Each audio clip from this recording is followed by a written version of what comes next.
Did you know that small updates to evergreen content can result in a 50 to 75% increase in your traffic? Would you like to learn which content you should update? Stay tuned and find out. What is up? What is up? What the hell is up, my dark horse friends and family? Welcome back to another dose of evergreen content marketing learning. I'm your dark horse host, Tracy Brinkmann. In order to build that beautiful business of yours into the empire it absolutely deserves to be. And here's what I find is that in building of that empire, you've created hundreds of posts on your websites, all kinds of great content that's out there. And in my experience, even small updates to that evergreen content, as I mentioned earlier in the teaser, can result in a 50 to 75% increase in traffic. But here's the problem. If you have hundreds of posts on your website, how do you know which ones to update? I mean, after all, you really can't go back and update all of those posts, because if you do, you'll never have time to create the next new bit of content. So what I wanted to do is come in here and give you the 3.5 types of content that are on your site that you need to update regularly. That's the key. You want to update this regularly. So let's start with number one. First thing you want to update are the posts with the most traffic. Well, duh, of course. But think about this for a moment. If you have an article or a post that's getting, 10,000 searches a month, even the smallest drop in traffic can be disastrous. So, to prevent this from happening, you want to refresh that old content and keep it up to date for the best user experience. Okay, I can hear you now.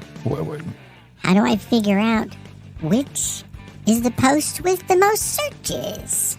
Well, of course, you want to use something like Google Analytics or your SEO tools or your Google Search Console to find out which of your posts are getting the most traffic. And if you don't have these hooked up, reach out to me. We'll help you get those hooked up. And I'm not talking about a pay-for-play thing, but here's some easy things that we can help you get hooked up, because you need to know these numbers. Remember the episodes long about knowing your numbers? Yeah, this is one of the numbers that you need to know. All right, let's keep going. Number 2, you want to update the posts with the most impression. See, these are the posts with the highest impressions, but maybe they have relatively low search rankings. You can find these by opening up your Google Search Console and click on Performance in a navigation column on the left-hand side of the page. You'll see a list of your articles by the number of impressions and the volumes of clicks.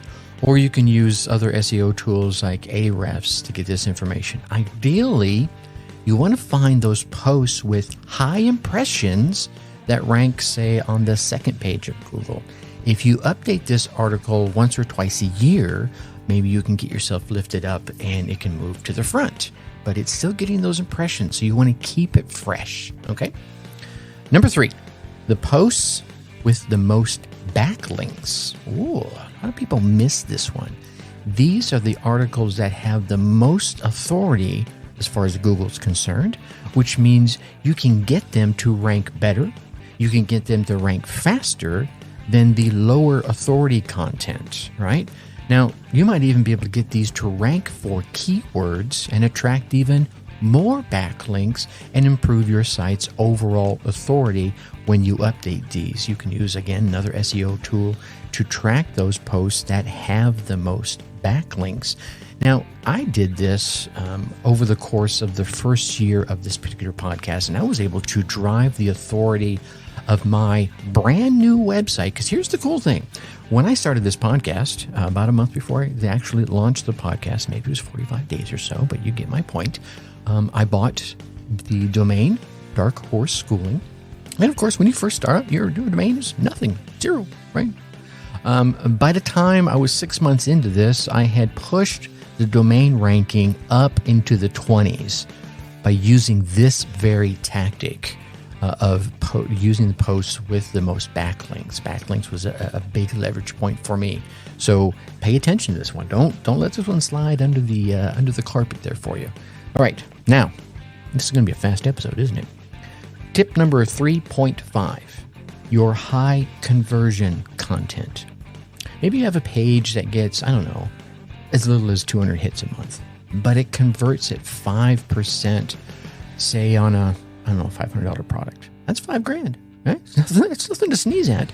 Only a small number of people maybe search for this topic, but it's still bringing you lots of money. And in this case, you can increase the traffic on this high converting content. Well, and if you do, you'll also increase your bottom line. These pages might be lead generation posts, right? High commission affiliate product posts, or buyer intent keywords and topics such as, I don't know, insurance, investing, make money online, whatever the topic you're in.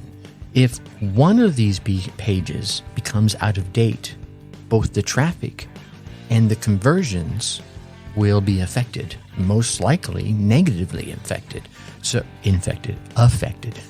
These are the pages you probably want to update first before all the other ones I mentioned, right?